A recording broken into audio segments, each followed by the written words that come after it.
voin keskittyä omissa töissä siihen tärkeimpään, eli tämän hallin pyörittämiseen ja yrittämiseen, koska mä tiedän, että LVI pitkällä hoitaa LVIhin liittyvät asiat tarvittaessa.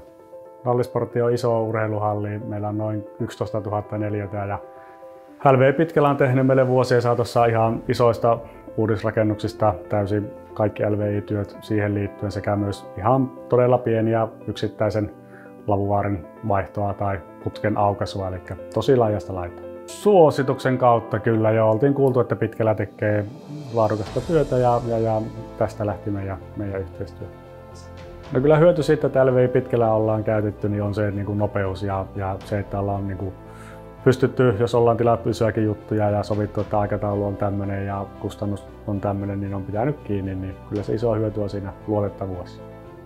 Pitkällä asentajat on ollut kyllä hyvin palvelualttiita ja ystävällisiä ja tuntuu, että heitä on tosi hyvin perehdytetty tähän kohteeseen, että vaikka on tullut uusia asentajia, niin ollaan näytetty paikka ja sen jälkeen on homma mennyt niin kuin ollaan sovittu.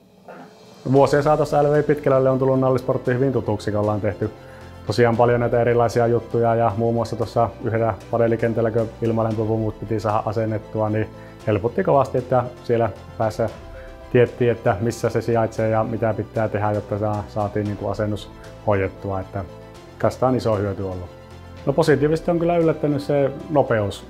Työlaatu ja työn jälkeen on ollut kyllä aina hyvää. Ei ole ollut moitteita. Kun arki rullaa, voi keskittyä siihen, missä haluaa olla paras. Palvelussa pitkällä, LVI-palvelu pitkällä.